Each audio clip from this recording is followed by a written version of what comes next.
తెలంగాణలో ఇప్పుడు కాంగ్రెస్ ప్రభుత్వం అధికారం వచ్చిన తర్వాత 2 లక్షల ఉద్యోగాలు భర్తీ చేస్తామని నేటికి హామీ ఇచ్చి కూడా ఇప్పటి వరకు మనకు నోటిఫికేషన్ ఇవ్వని పరిస్థితి.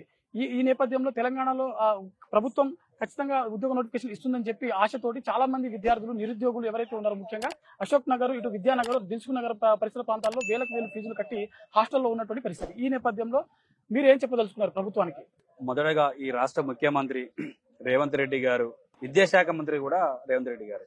కాబట్టి నేనేమంటున్నానంటే, రాష్ట్ర ముఖ్యమంత్రి గారు గత ముఖ్యమంత్రి కేసీఆర్ గారు చేసినటువంటి నిరుద్యోగుల్ని, విద్యార్థుల్ని ఆనాడు నెగ్లెక్ట్ చేసినందుకు ఆయనకు ఆ ప్రతిఫలమే ఈరోజు మీరు ముఖ్యమంత్రి అయ్యారు. మీరేమన్నారు, 2 లక్షల ఉద్యోగాలు ఇస్తున్నారు, జాబ్ క్యాలెండర్ రిలీజ్ చేస్తున్నారు. మీరు గత కేసీఆర్ గవర్నమెంట్ ఉన్నటువంటి కొన్ని న్యాయ చిక్కులు ఉండే, న్యాయ చిక్కులు ఉన్నటికి కొన్ని మీరు క్లియర్ చేసారు, ఇచ్చిర్రు. అది కూడా మీ అకౌంట్ లో తీసుకున్నారు. ఉద్యోగ సమాజం ఏమంటారంటే, రేవంత్ రెడ్డి గారు వచ్చిన తర్వాత ఎన్ని ఉద్యోగాలు వేసారు, ఎన్ని నోటిఫికేషన్లు వేసారు, ఎన్ని ఎగ్జామ్స్ ఫిల్ చేశారు, ఎంతమందికి అపాయింట్మెంట్ ఇచ్చారు, ఎంతమంది పోస్టింగ్ ఇచ్చారు అనేది చాలా ఇంపార్టెంట్ ఈ క్వశ్చన్. కాబట్టి ఇప్పటికైనా కూడా మీ యొక్క పార్టీ నుంచి ఎవరైతే ఉన్నారో ఒక ప్రతినిధిగా కొంతమంది వస్తారు మీరు డిబేట్లలో, కొంతమంది వ్యక్తులు అంటే నాలెడ్జ్ లేని వ్యక్తులు వచ్చి నిరుద్యోగులు ప్రశ్నలు వేస్తుంటే జీర్ణించుకోలేక వాళ్ళపై గుండాయిజం, రౌడిజం చేస్తారు. నేనేమంటున్నా, ముఖ్యమంత్రి గారు మీరు ఇక్కడికైనా చెప్తున్నా, మీరు వాస్తవికత ఏం చెప్పాలంటే ఆల్ యూనివర్సిటీ విద్యార్థి సంఘాలను మీరు పిలిపించుకోండి. ఏ రంగాలలో ఎన్ని ఉద్యోగాలు ఉన్నాయి, ఇప్పుడు స్టేట్ లెవెల్ పోస్టులు ఎన్ని ఉన్నాయి, జిల్లా పోస్టులు ఎన్ని ఉన్నాయని చెప్పేసి, ఏ రంగాల్లో టీచింగ్, నాన్ టీచింగ్ ఏవైతే ఉన్నాయో ఆల్ డిపార్ట్మెంట్స్ ఒక శ్వేతపత్రాన్ని మీరు వేకెన్సీ తెప్పించుకొని శ్వేతపత్రాన్ని రిలీజ్ చేయండి.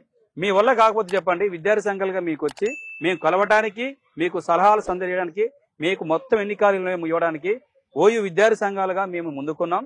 కాబట్టి దయచేసి ఇప్పటికి కూడా మనం చూసిరు, నిన్న రిటైర్ అయిన ప్రొఫెసర్లకు సర్వీస్ పెంచడం ఏందండి? 57 సంవత్సరాలు ఉంటేనే వాళ్ళకు మెంటల్ గా వాళ్ళు అన్ఫిట్ ఉన్న వాళ్ళని ఫిట్ అని చెప్పేసి మీరు సర్వీస్ పెంచడం వల్ల ఎంతో మంది నిరుద్యోగులు ఈరోజు చాలా మంది ఇబ్బంది పడుతారు. కాబట్టి రాష్ట్ర ముఖ్యమంత్రి గారు మీరు దయచేసి ఇప్పటికైనా కూడా మీరు నిరుద్యోగులని నిర్లక్ష్యం చేస్తే మీరు నిప్పులో పడి కాలిపోతారు. ఎందుకంటే నిరుద్యోగులతో పెట్టుకుంటే అగ్గితో పెట్టుకున్నట్టే, విద్యార్థులతో పెట్టుకోవద్దు. ఇప్పటికైనా కూడా మీరు విద్యాశాఖ మంత్రిగా ఉన్నారు.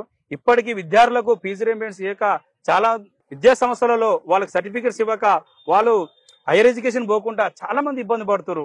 నిరుద్యోగుల్ని మీరు ఇప్పటికైనా ఈ స్థానిక సంస్థల ఎన్నికల ముందు కొన్ని నోటిఫికేషన్లు వేసి నిరుద్యోగుల్ని వాళ్ళని ఆదుకుంటే ఈ రాష్ట్ర ప్రభుత్వానికి మంచిగా ఉంటుందని చెప్పేసి రాష్ట్ర ముఖ్యమంత్రి గారికి నేను సలహా ఇస్తున్నాను.